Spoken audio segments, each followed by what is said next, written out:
Good afternoon, everyone, and welcome to SP Career Starter Series. My name is Ewan, and I will be your MC for today. As part of getting you ready for the workforce, we have organized this series of webinars for you to attend. Do stay till the end of the webinar and complete a short feedback form to stand a chance to win vouchers from us. Before we begin, here's a few words from Industry and Partnerships Director, Paul Sir Kun. Welcome to SP Career Starter Series.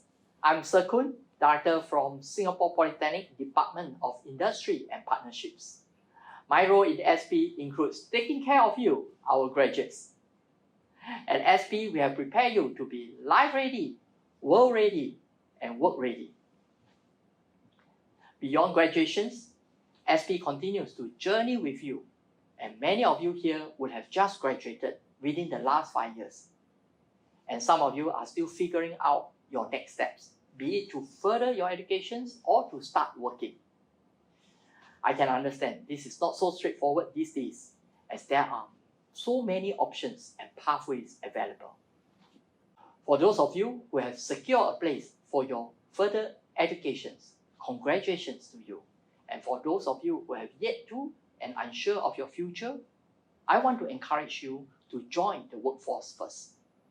Joining the workforce early allows you to be exposed to the industry and find out what fits you before you continue to advance your educations in the industry that best fits your aspirations and interests. For those considering working and studying at the same time, we will share with you on these options that are available. We hope to help you leverage on the possibilities for your benefit. With this, SP has put together 4 short webinars to help you find certainty in your journey ahead. It is important for you to go through some or all of the 4 webinars, as each contains important tips that will allow you to know yourself better, prepare you mentally for the workforce, guide you in your job search, and boost up your chances in securing your first job. If you have any questions, this is the best time to get them addressed by our team here today. So, I wish you a very fruitful time at this webinar. Thank you. Let's kickstart this webinar by inviting Paul to share with us the power of LinkedIn for job search. Paul, please. So thank you for the introduction, Ewan. So my name is Paul. I'm actually a lecturer with Singapore Polytechnic in the School of Life Skills and Communications. So very good afternoon to everyone who's attending this webinar. So the title of my webinar today will be the power of LinkedIn for job search. Okay, so let's get started, right? So let me just tell you a little bit more about myself before we begin, all right? I'm actually, my background is actually in education and career guidance counseling, training and teaching. So I've been teaching in SP for the past 11 years, and I've been guiding students in making informed education and career choices by supporting them in discovering their purpose in life and charting their education and career journey. So for you who are listening in today to this webinar, so a few questions for you. Are you new to LinkedIn? Do you need a quick refresher for LinkedIn? Or do you have any questions in your mind about LinkedIn? So if you, if these 3 questions, any of these 3 questions apply to you, then I hope that today's webinar would help to address some of these questions. Okay, let's get started. Okay, so today for my LinkedIn, I will have a few things I want to talk about. So firstly, we'll talk about the overview of LinkedIn. Secondly, what is LinkedIn used for? How to get started on LinkedIn, how to search for jobs on LinkedIn, and finally, a question and answer session at the end of this webinar. Okay, so firstly, overview of LinkedIn. So LinkedIn is actually the world's largest online global professional network. It has members and companies from all around the world across every industry and profession. Okay. So if you look at Factiva and you go and search for the number of LinkedIn users in Singapore, it's increasing. In 2022, we have 3.2 million, right? LinkedIn users, right? So LinkedIn is actually something that companies actually use actively to find, source, and hire talent. So if you start to use LinkedIn, or if you are already using LinkedIn, you could actually be finding your next job on LinkedIn, right? Now, what is LinkedIn used for? So a few things. Firstly, you can stay up to date with the latest industry news and professional insights. You can always make connections and keep in touch with your professional network. Like I mentioned earlier, you could discover new job opportunities and land your next job. And you can learn new skills by attending existing LinkedIn online courses. Now, the first point that I was telling you about is about keeping up to date with the latest industry news. So there's this thing called LinkedIn News, right? And these are actually news and industry updates that's curated by the LinkedIn team. So there's a dedicated team who's doing this in LinkedIn. There's also community content, which are basically articles, videos, and updates from companies and people that you actually follow. And of course, you can actually join the events and webinar which are hosted on LinkedIn to stay up to date with the industry knowledge. Now, you can also make connections and keep in touch with your professional network by firstly, making connections with your colleagues and friends, getting network updates, which are basically updates from the connections in your network. And you also stay in touch with the people you have connected to by sending private messages to them. And you can also make use of your network to find new job opportunities. Now, talking about finding job opportunities, I will go through how you actually do this later in the webinar. But generally, you can find job opportunities by searching for job openings, right? So that's the first thing. You can search for job openings and get notified about new jobs that actually match the interest. So you can actually do some set your filter for jobs, which I'll teach you later, right, in the webinar. You have ability to also build your LinkedIn profile. And once you build your LinkedIn profile, it actually helps to share, and you actually share your job preferences with your recruiters. This actually helps you to get discovered on LinkedIn. Okay, and there's also this part where you can actually research on jobs, right? Which are the companies who are hiring, and you can also see if there's actually any of your friends who are working there, or any SP alumni who's working there. Now, LinkedIn also allows you to view salary insights, to view the benchmarks and also the trends based on the job titles and companies. And lastly, the most important thing about using LinkedIn, you can actually apply to jobs that you like on LinkedIn. So all this I will cover later. Now, I mentioned just now about the LinkedIn online courses. So this LinkedIn online courses, it's actually available on LinkedIn for you to expand your technical skills and soft skills. You can also get career guidance on things such as effective resume writing, job interview tips. And you can also make use of LinkedIn online courses to learn new skills. And you can also take this thing called the skills assessment test on LinkedIn. Now, how do you get started on LinkedIn? Okay, so you can get started by doing generally these four things. Set up your profile picture, your experience, your skills, your education. So that's the first part of setting up your LinkedIn profile. I will go through this with you very soon. I will also show you how you can add connections, as well as how you can add job preferences. Okay, so the first thing that you need to do is you need to set up a LinkedIn profile. It's your online resume, right? Your LinkedIn profile also tells people about your professional story, about who you are, and basically it's good to set up your LinkedIn profile early because you can always edit and add to your LinkedIn profile anytime. So the earlier you come on board LinkedIn, the earlier you can start searching for jobs, and the earlier people can start looking out for you, right? If they need to hire someone with your skill set. Recruiters actually use your LinkedIn profile, right, to find suitable candidates. So this is actually very useful because if you are a good fit for the job, you don't have to go and look for the job, people come and look for you. So completing your LinkedIn profile, right, helps to LinkedIn to give you good job recommendations, right? With all kind of online profiles, the better your online profile, the more complete it is, the better the recommendations. Okay, so the key components that what I mentioned just now, 4 things. All right, you can use the acronym PESE. First, you look at your profile picture. Then you talk about your experience. Then you talk about your skills. Then finally, you also talk about your education. Now, I have done a mock-up, right, of a LinkedIn profile. So if you create your LinkedIn profile, it will look something like this, okay? And what you need to do first is after you create your LinkedIn profile, it's a step-by-step, right? LinkedIn will guide you to set up a profile. You will straight away end up on this page, right? And the first thing you need to do is to set up a LinkedIn profile is to click on me, okay, which is this button over here at the top.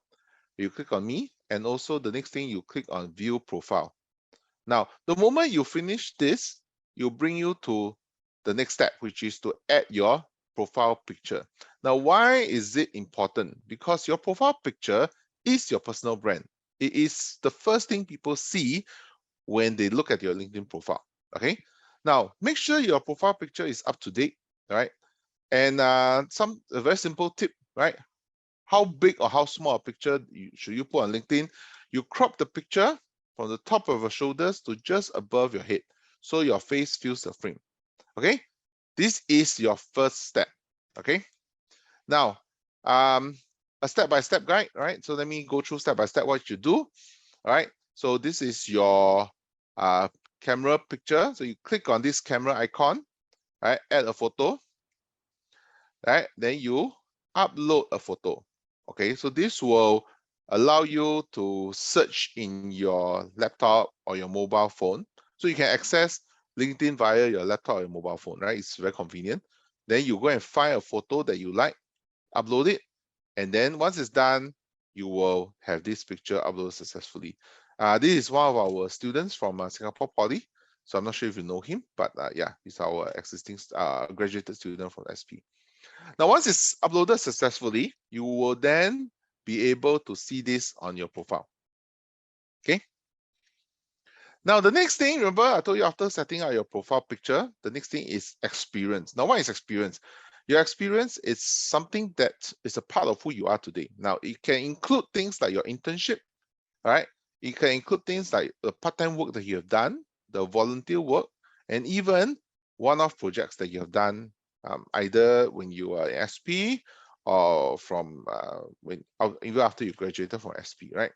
Now, your experience should work for you in the sense that it gives recruiters a chance to find out a little bit more about who you are and what you do. Now, don't worry too much about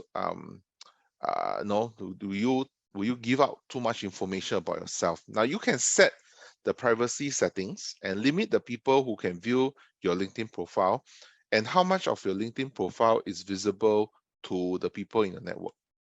Okay, now remember I was telling you I'm going to go through step by step, right? How do you do the LinkedIn experience? So first you go to this part called add section, okay? Right, then you go to background. And then you go to this thing called work experience. Now, once you finish clicking on these buttons, you will bring you to the next page where you can start to add. Now, I'm going to use the example, right? I think most of you will have done some form of internship before. So let's try adding your internship, right? So you just type the word intern, okay? And where do you type it in? You type it into this box here. Now, after you type it in, there will be different types of intern, right? As you can see. So let's use the most generic one, intern. And the employment type, right, which is just below the title intern, would also be a variety, right? It could be full-time, part-time, freelance, contract. So let's choose internship again. And then the company name. right? Name of the company where you completed your internship. Now, I'm not here to promote any company. So let's try just adding Singapore Poly, right? As the company name. All right. So the company that you did your internship, let's say, for example, is at Singapore Poly. All right. And then the location, of course, it's in Singapore. So after you type all this in, right, you will then have to then select the start date of your internship, as well as the end date of your internship, right? And if you are able to provide a description over here in this text box to describe what you have done during your internship. Now, this is very important because you want to share with people what you have achieved during your internship, because you don't want them to just think that you went there, you spent a few months and nothing came out of it. So what did you do that you're very proud of, that you have achieved during your internship? Please write it there in the description. Now, very important, with anything, please click on the save button. Now, I can't emphasize this more than enough, because a lot of times we fill everything, then we just close it. Then we, oh no, we didn't click save, right? So please save, right? So that your profile, this entry on adding experience is captured. Okay, so after you have completed the save button, right? You will see something like that. Okay, so this is the title, the place that you did the internship in, the time, where, which country, and a description of what you have done during your internship. Okay, so of course this is just an example. You don't have to follow exactly my example, because you probably didn't do an internship in Singapore Poly. You probably done it somewhere else, right? Okay, now the next important thing after talking about profile and experience is skills. Now, what skills can you add? Now, you can add up to 50 skills, right, in your LinkedIn profile. Now, you may think, oh, so much, no, would I actually end up adding 50 skills? So you can try to add as many skills you want, but make sure that it's a relevant list of skills. It's something that you have. Be honest, don't put in something that you don't have. Right? For example, if you speak Japanese, you can put it in. But if you don't speak Japanese, please do not put it in. Okay? Because next time you may end up getting hired or interviewed for a job that requires you to be able to speak a certain language that you are not able to. All right, so maintaining a relevant list of skills will help people understand your strengths and match you with the right career opportunities. So this matching is very important, because the more skills that you put that are relevant, the better your chances of coming up with a good match with a particular job title. Now, how do you do that? All right, so again, you go back to your LinkedIn, you click on this thing called the add section, and you click on this button called skills, which is down here. Now, after you do this, you'll bring you to the next page. Now, there are some suggested skills that they have already populated, right? You can just click on the plus button to add some of these skills if you have them. But if some of the skills don't appear here, you can click on this button called add another skill. Now, once you do that, they actually allow you to key in up to 50 skills. So this is an example which I've done with my students in Singapore Poly. They are from Diploma in Aerospace Engineering. And what we have in Singapore Poly is we have developed this portal called the Singapore Poly Learning Advisement Portal. And the students are able to access the portal, right, and find out what are the skills that they have learned in Singapore Poly or are going to learn. So these skills are the skills that my second year students have already learned. So they actually started to key in all these skills that they have learned into LinkedIn. And truth be told, most of the skills, if not all, are able to be found on LinkedIn. Okay, so we managed to, I think we did exercise, we managed to key in about 50 skills. So these are some of the skills that that the students have learned from this diploma in aerospace engineering course. Now, if you did not take this diploma, then obviously some of these skills may not be applicable to you. But I think if you are SP alumni, you probably would have learned certain modules which are generic. For example, you will have learned business communication, right? You may have learned, for example, creative thinking. You may have learned skills like team development. You may have learned skills like hands-on skill, and one of the skills is team player, right? So these are some of the skills that you may have learned, even though you did not study diploma in aerospace engineering. And also, for example, analytical thinking. Okay, so very generic skills. Now, the last thing that you can add on in LinkedIn is your education. All right, so basically, once you add your educational qualification, it showcases your knowledge and also your achievements on your LinkedIn profile. All right, and the good news, however, right, I must qualify, you can only add educational institutions that have a LinkedIn page. So again, let's see how you do it. So you go again to add section, then you go to background, and then you go to education. And this is the example for, again, Singapore Poly.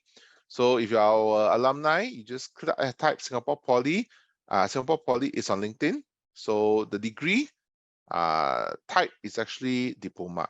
So if you are currently pursuing a degree as an undergraduate, you can key in that, but probably the end date will be slightly later. Now, if you are currently, you have already completed the diploma, then you can go and key in the field of study based on what you have studied. Right? So for example, for my aerospace engineering students, they key in this, okay, the start date and the expected end date. Okay. So if you have finished keying in all the details that I just showed you, you will see this appearing on your LinkedIn profile. Okay. Now, if you want to add in more educational qualifications, you just add the plus sign, and that will allow you to add more. Now, another thing that you can add on LinkedIn, which is very important, is your connections. Now, the connections, it's very important because you can always add new people that you meet, right? It could be somebody that you worked with, somebody like you work part-time in a company before, and you want to add some of them to your LinkedIn account profile. You can do so. Once you are connected to them via LinkedIn, you can actually see the content that they post. And if they have achieved a certain milestone, like they got promoted or they changed job, they will also be updated. Right, so you can also use LinkedIn to message them and send them a private message. However, right, the most important thing you need to know is the email address. Right, what is this email address that you have to key in? Right, so let me show you what I mean. So if you go back to your LinkedIn profile page, you'll see this thing called My Network. So you have to click on it first. This will bring you to this page where you can add personal contacts. Now I'm using an example of a student who has friends in the same diploma course. So they are going to add their friends, right, on LinkedIn. So they key in the student's iChat email and they click on continue. The moment you do this, you can add, is added, right? So for example, my email address is this. So some of the students have added me, okay? And this is the network, right? That you can add, continue adding other people, right? So you can always add contacts from another email address, okay? So you can continue doing this, right? Now, another thing that you can also do on LinkedIn is to add this thing called a job preference.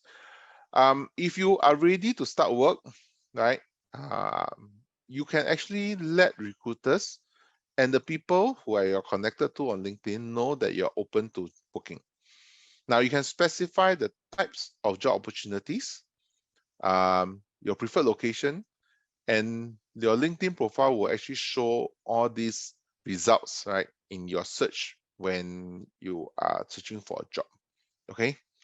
Now, how do you do adding job preference? Okay, so firstly, you have to go to open to and you have to click on finding a new job. Okay, now remember I was telling you about job preferences. These are the job preferences that you can key in. Okay, so the first one you can key in is your job title. So using intern, right? So for example, you are keen on going for an internship, key in you can click on intern. The workplace, you can choose on-site, hybrid, or remote. Right nowadays, you got remote working, right, for people who are in the creative industry. Job location, if you are Singaporean, then probably location will be Singapore. If you are our friends from other countries, but you're also working in Singapore, you can click on Singapore. And if you're from another country, then maybe you can even click on your home country. Okay. The start date will be immediately, right, or flexible. So up to you. Okay. And of course, the job types there are also many different job types, right? So it could be full-time, contract, part-time, internship, or even temporary. So after you selected your job preference, okay, you can actually choose to see who can see that you are open to working. Now, this is very sensitive because if you are currently working for a company, you may not want your current employer to know that you are looking for a job. It doesn't look very good, right? Yeah, they say, hey, you're searching for a job. Now, so you can actually choose by clicking on this. All LinkedIn members means you have people who are at your current company who can see that you're open to looking for a job. Now, if you don't want this option, then please choose the second option called recruiters only. Means that only people who are recruiting can see. Now, they will not, so LinkedIn in this feature has taken steps to not show recruiters at your current company, but they cannot guarantee 100%. Okay, so once you click on recruiters only, your current company HR person, or the person who's doing recruitment, will not be able to know that you are looking for a job. Now, this brings me back to the very first part about you adding experience. Please add truthful experience. Means that if you're currently working for company A, please say that you're working for company A. Then when you click this button called recruiters only, then the recruiter from company A will not be able to see that you're looking for jobs. Okay, so it's very important. Be honest, right? Add whatever you are currently doing or have done. Right, so if you have selected recruiters only, click add to profile, which is here. Now, I'm going to go straight into the most important part of today's webinar on power of LinkedIn for job search, right? It's the part on searching for jobs. Okay, so after I've gone through how you set up your profile, everything, now you're ready to search for jobs. Now, it's very important that you set up a profile first, because if you don't set up a profile, then you'll be matched to the wrong type of jobs. But if you set up your profile properly, then you'll be matched to the right type of jobs. So I hope you understand why it's important for you to do your profile first.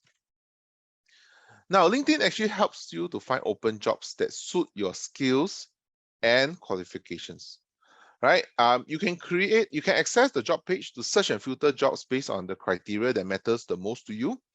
You can create job alerts to get notified about new job openings. You can apply to jobs if you are ready to apply. But if you're not ready, you can actually save the jobs that you are interested in. Okay, so I'm going to teach you how to do all this, right? And you can also track your job applications. Okay, so how do you do it? Okay, so if you look at this jobs, right? You click on jobs first, right? After you click on jobs, it will bring you to this page where you see a lot of job ads coming up. Now, because you did mention that you are looking for intern, the word intern straight away pops up, okay? Even though you haven't typed in intern. But let's say it didn't turn up, then we use the example of intern by typing inside this search feature, okay? Now, let me use this example, Micron. I think if you are familiar, this is quite a big company, right? Micron Technology. You can click, once you click on this, you will see things like, oh, is it full-time? How many employees are working there? Alumni. 248 school alumni from Singapore Poly are working there. Okay, it's actively recruiting. Now you can click on apply if you are ready. Now, what happens if you are not ready to apply? Then how? you can click on Save. Now this feature is very important because if you click on Save, this will be saved in your My Job section. So let's take a look later. What happens when you click Save? Now, you can also do this thing called experience level, right? So once you click on this experience level feature, and let's say, for example, you are looking for only internship, you can then click on this show 495 results. What happens then? It means that it's going to further filter the type of jobs that are available to only internship jobs. Okay, so I've done that, and now I can see this company called Royal Consulting. Now I don't know who they are. It's just a random company that popped up on LinkedIn. Okay. Now I use this company as an example purely because, can you see this thing called Easy Apply? Now this feature Easy Apply is to allow you to directly apply to the company on LinkedIn if you are ready to apply for this job position. Okay. So if you are not ready to apply, then this job will be saved in My Job section. Okay. So how do you see the kind of jobs that are available? Okay. So you click on this thing called My Jobs, which is the top on the left hand side of your LinkedIn, and you can see all the different companies all the different jobs that you have saved. So for example, just now we saved this thing called internship trainee, right? So it appears here under My Jobs saved. Okay. So if you didn't save it, then yeah, it doesn't appear there. Okay. Now I'm already reached the end of my slides. So yeah, I will stop sharing my screen right now so that the next presenter can actually take over. Thank you, Paul, for that wonderful sharing. I'm sure everyone will be able to benefit from it. Next up, let's invite Mr. Wills Ong to give us insight regarding WSP and CET. Mr. Wills, please. Thank you, everyone. Good afternoon to you. Thank you for making time to join us in this webinar. I'm sure this is something that, and I hope that this is something that will help you along the way in your career. So let me introduce myself. I'm Wills from SP PACE Academy. If you have been to T1A, you would have known that PACE Academy, we have one office there. So what exactly we do? We are your lifelong learning partner in your continuing education and training.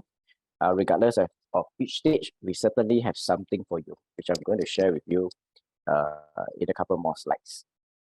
So let me start off by challenging us. In the parliament, there's this MP who put it up. Should degrees come with an expiry date?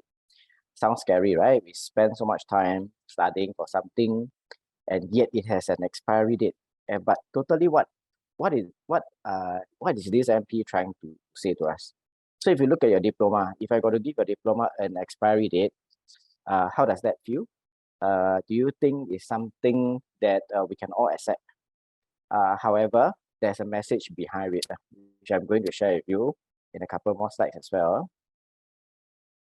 Work salary man, pardon my pronunciation, is talking interesting comics there talking about generation. So if you look to the left, this father who is very anxious about the children's future, he's asking, young people nowadays, you got internet, got everything, you can sit down, don't work because the parents will supply you. And then on the other hand, us being in the younger generation, say that's not true at all. That is very tough for us. We get very little salary. We get to buy, we cannot even afford our housing. Like in your generation, you can. And what we're trying to say here is really every generation we have our own challenges. Am I right? So let me bring you to what is it now. Today, if you just look at news, war is still happening, food shortages, we have supply issue, and global inflation, which will eventually come to a recession, and a lot of things. So if I could point you to this, let me get a pointer. For our career, have you heard about story that from your friends to say that companies that are not very open to hire us. Firstly, they look for experience, and as a fresh graduate, they're also not going to pay us. So companies are very hesitant to hire millennials. Is it the case now? If some companies, they are still on the tell you that, oh, you got to go to office like 5 days a week type, right? So it is still valid. And how about progression? Some of us, as we progress, some of you maybe among in this call, you would have uh, started your career a couple years already, and then you'll realize that how come there's a stagnant in my progression. The expectation, the cost of living is rising, but we are still here. What is happening? And then the third thing, the change is always happening, especially in Singapore. We are very vulnerable wherever the global economic shift, whenever there's a change in policy in some big countries, we will be affected. We cannot escape. And then so I'm going to share with you how are we going to handle it then, right? So this is why we have this initiative called the Skills Future. It's precisely why our government is putting in money, putting in the resources and the training for us to help every Singaporean and PR here to be ready for changes, to be always having that kind of technical skills that's demanded by the market. However, it is really subjected to every one of us to play our part in maximizing this opportunity to be trained and to skill up when necessary, so that when there's opportunity, we will not miss it. So let me share with you a few tips about lifelong learning. You'll be asking me, hey, because you share with me all these sound very scary, I need to keep on going back to school. What should I study? How should I keep up? So there's a need for us to know what we want. And how do we really know what we want?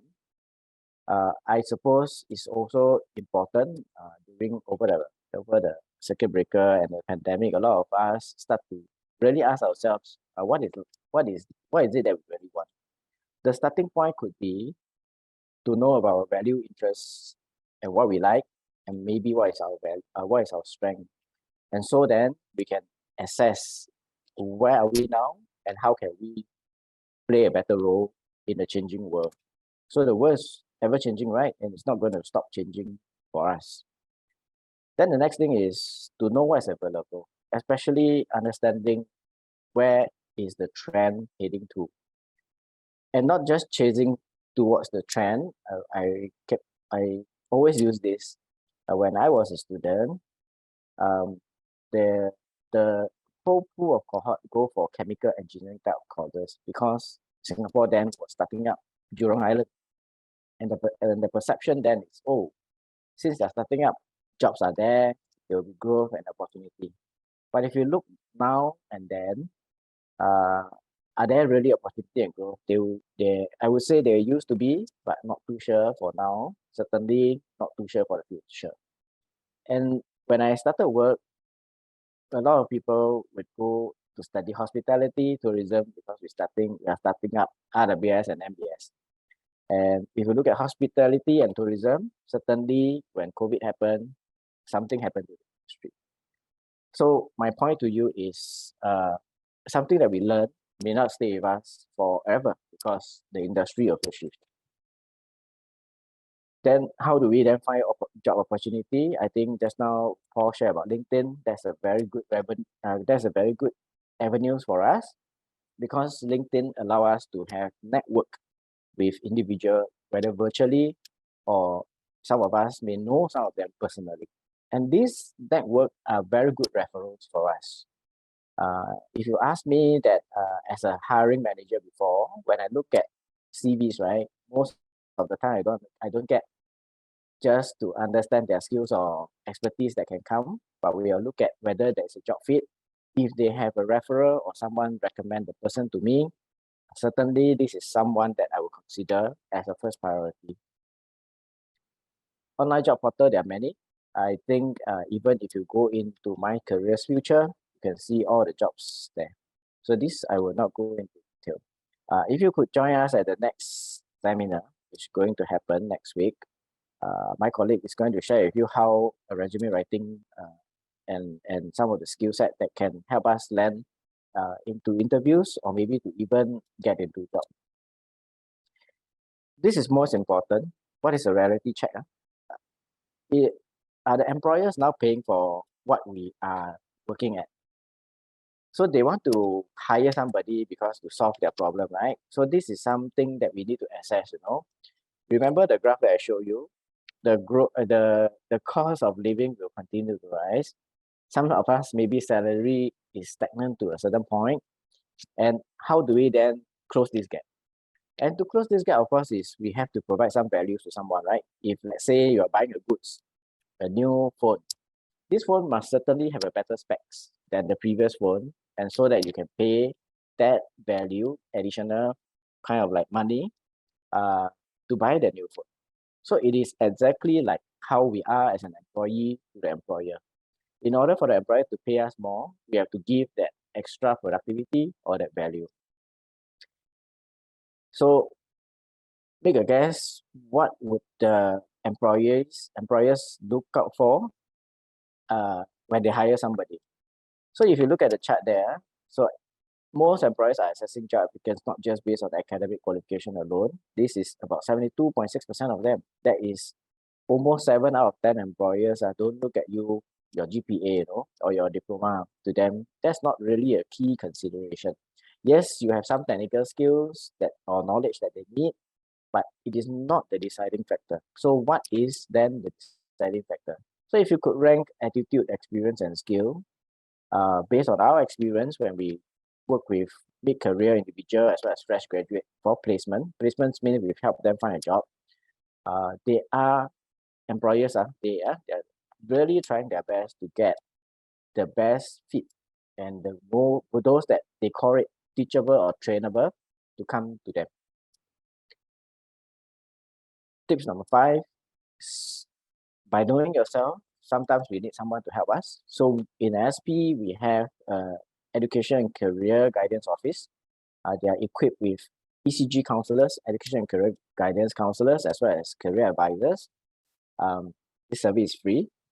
I would like to encourage you to go to SP website, look out for this session, make an appointment, and then speak to one of our career advisors or coach, because we are able to use some tools to help us, to help you in this session to discover some of your strengths, to discover where you want to go, and maybe provide you some tips on your resume and help you in your next adventure.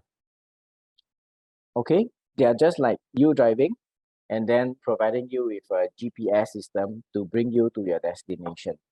And what is more important, this GPS is very neutral. It will not just guide you to just programs, just like SP. Of course, we welcome you to come back to PACE to continue your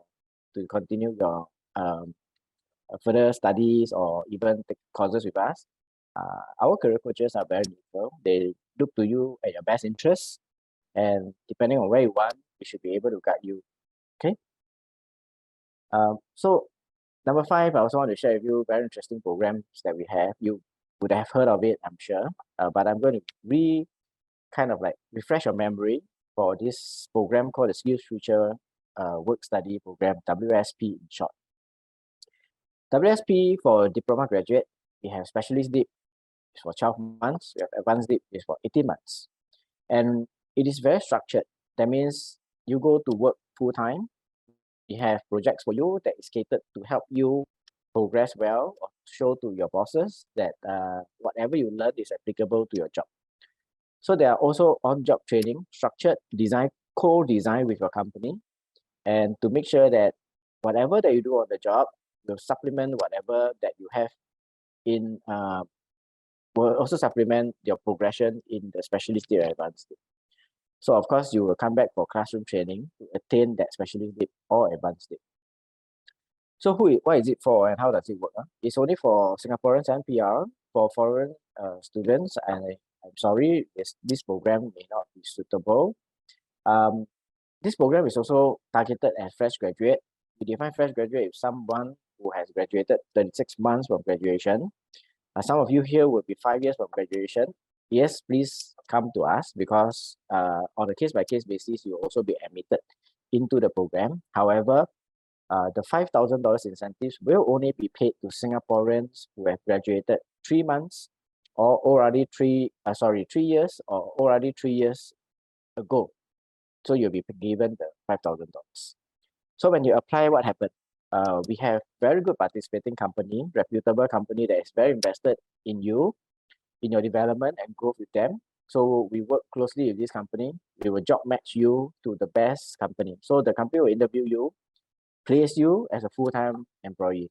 When they place you as a full-time employee, you receive market rate salary. They will also pay for your costs, i.e. there's zero cost to you.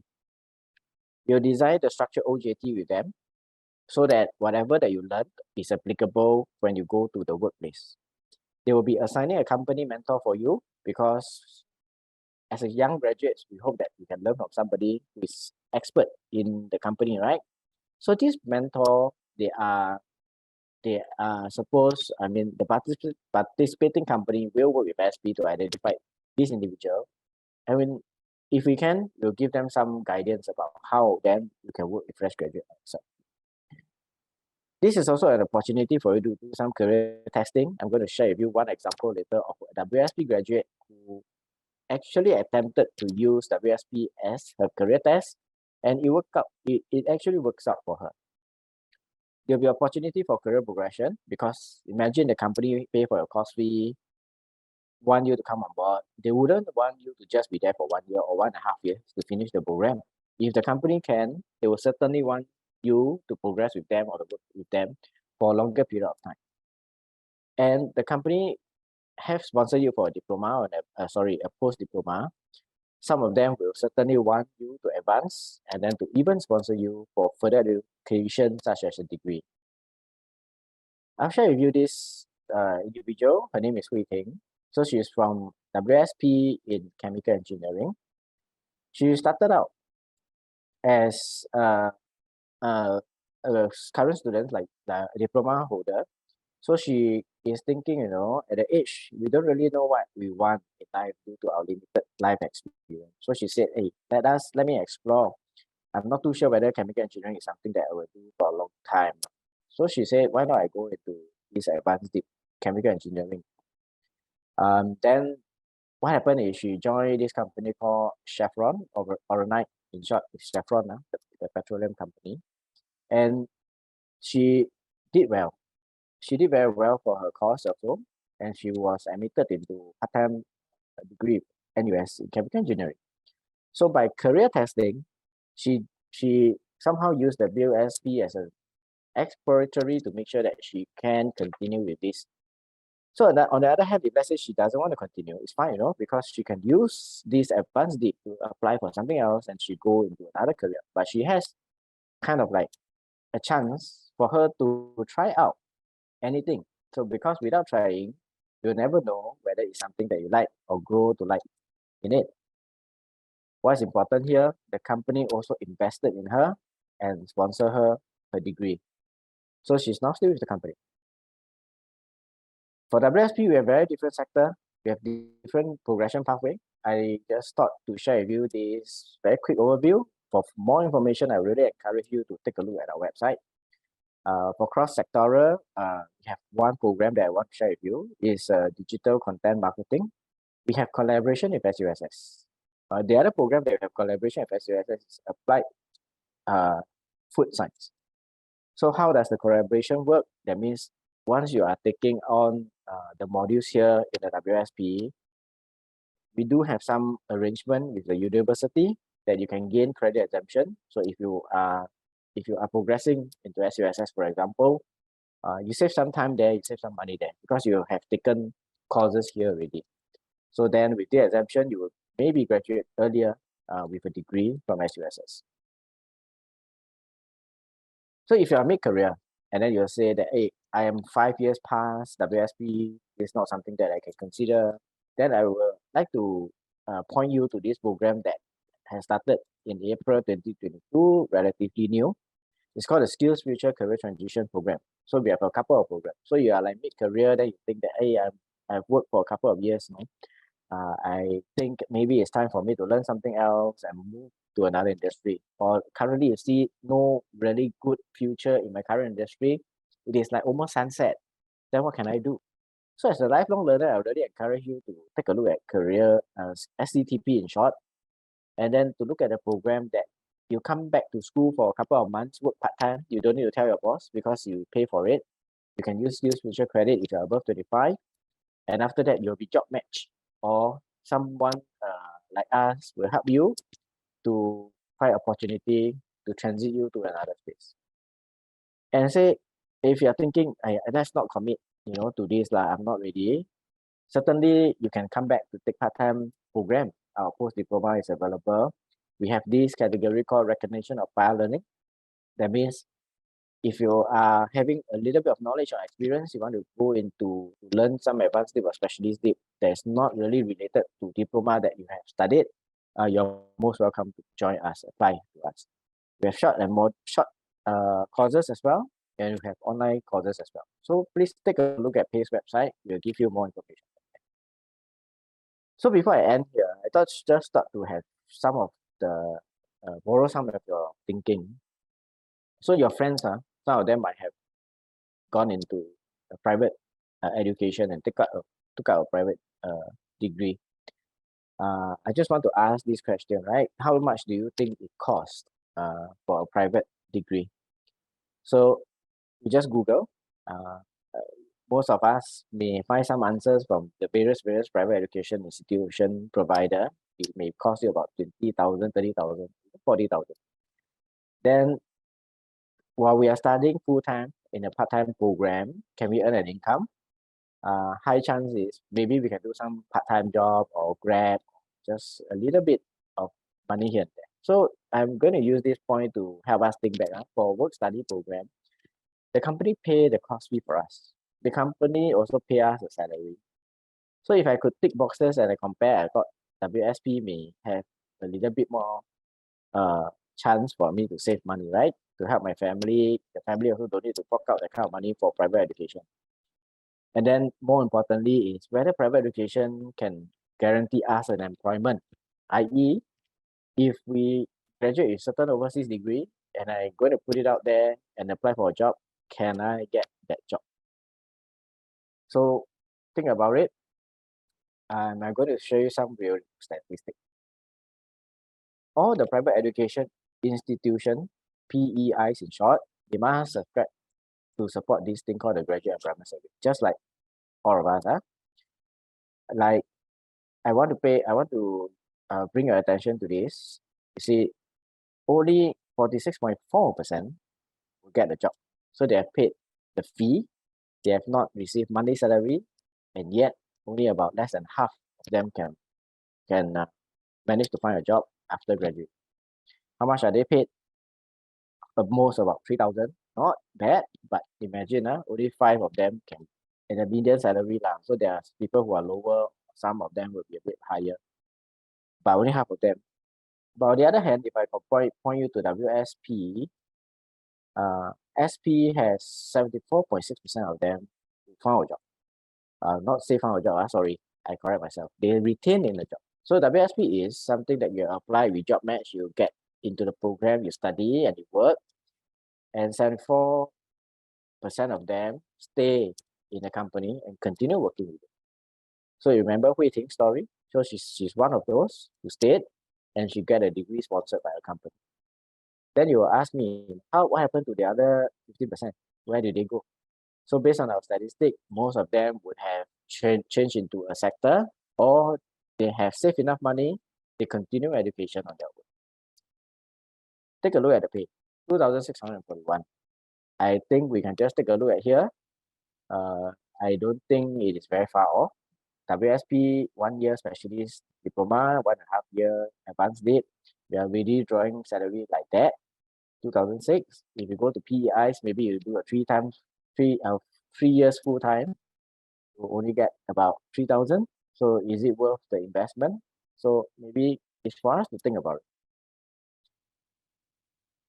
If you are interested to know more about WSP, I really hope you can scan this QR code Okay, maybe I just give about 5 seconds, take out a phone, scan this QR code, and then register some of your details with me, with us, and then I will get in touch with you pretty soon.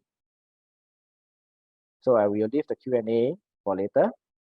If you have any question to ask us, there's a Q&A box. Please feel free to type it in. We'll address it towards the end of the webinar.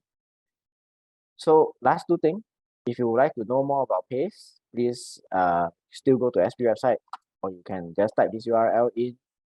We'll have all the courses there listed for you. If you're keen to know more about work study program, on the left, scan this QR code. If you're keen to know more about SkillsFuture Career Transition Program, you can scan this QR code on the right. Okay, thank you very much. I've come to the end of my sharing. See you at the Q&A. I'll pass the time back to Ewan. Thank you, Mr. Wills, for the lovely insight on WSP and CET. Coming up next, I will be sharing with you about the upcoming Graduate Employment Survey, in short GES, and what to expect from it. Now, all polys will be conducting the Graduate Employment Survey very soon, and we are pleased to invite you to share your view on your current employment, upgrading status, and diploma experience based on the survey eligibility criteria on the right side. So you can see the fresh graduate FG from the class of 2022 who have completed or are not liable for national service, and the post-national service graduates from the class of 2019 who have completed national service between 1st April 2021 and 31st March 2020. And last but not least, the whole group of 5-year polytechnic graduates from the class of 2017. Now, before I share more details on the Graduate Employment Survey, we would like to encourage especially the fresh graduates and post-NS graduates who are still pondering between employment and further education to consider joining the workforce first or taking up the work-study program as shared by Wills earlier. Based on the Singapore Yearbook of Manpower Statistics 2022 from Ministry of Manpower website, the median gross starting salary of the full-time permanent job for polytechnic fresh graduates is 2,400, while post-NS graduates is 2,614. So poly graduates do command quite a good pay. Now, being employed earlier will give you the advantage not only of a good salary, but also, number one, gaining work experience and better insight into the industry. Number two, having the time to explore and plan for your career progression. And number three, identifying your career development and learning needs. Now, with all these advantages in mind, you will be able to make an informed decision to select your further education programs that will fit your aspiration, interests, and career progression in the industry.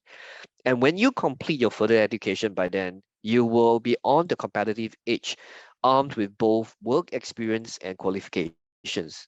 Now, do note that your first job would likely be your lifelong job, or give yourself a chance to join the workforce first and take up the work-study program. Then take your time to explore on your further education opportunities along the way. As we wish to learn from your views on your current employment and job search situation, I will have just 3 more slides to talk about the coming Graduate Employment Survey.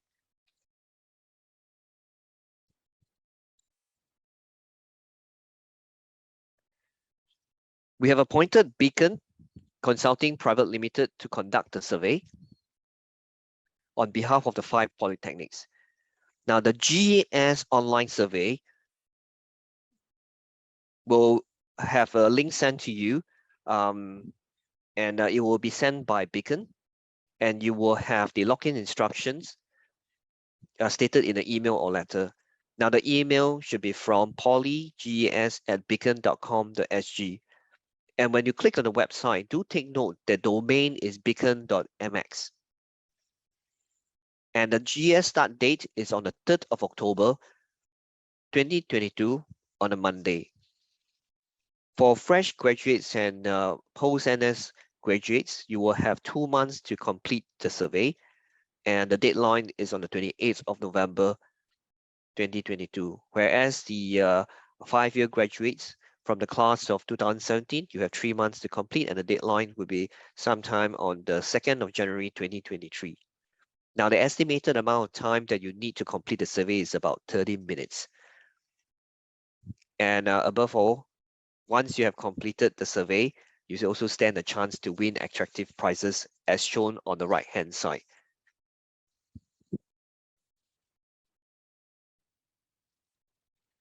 More details to share with you regarding the employment survey. Do take note that there is actually a requirement when you reach the first page itself. You will need to key in the 8-character unique ID in the login page, and then the next page will require to key in your personal information before you can proceed with the survey proper. And if you would like to know more about the GES survey, please visit this website, ges.polytechnic.edu.sg. Now, suppose you encounter any issues relating to this survey itself, such as access to the online survey form, please contact GES hotline at this number 68739768 from 9 a.m. to 6 p.m. Monday to Friday. Alternatively, you can send to the email address polygs@beacon.com.sg. Do take note that all data collected through the appointed agency, Beacon Consulting Private Limited, will be kept confidential.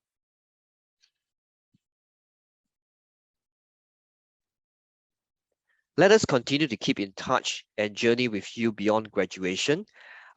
So please update your contact details by visiting our website at industry.sp.edu.sg/SPAN. When you reach this website, please scroll to the section as shown on the screenshot and click on the button Update. Follow the instructions from the website and you will be able to update your contact details very easily. Now, your response is important to us because your feedback will help us understand the trend and needs of Polytechnic students, improve the Polytechnic, enhance our curriculum, and you can make a difference for future students in SP. We have come to the end of the presentation on GES 2022. Thank you so much for watching this segment of the webinar. You will now stand a chance to win exciting vouchers from us. So please go ahead and make use of this QR code and complete the feedback form. And winners will be notified via email by 15 November 2022. We would like to actually take this opportunity to thank our panelists for today, and thank you to our attendees as well. We hope that you have benefited from the session today. Then once again, thank you for the time. My name is Ewan, and it has been a pleasure to be your MC today. Thank you.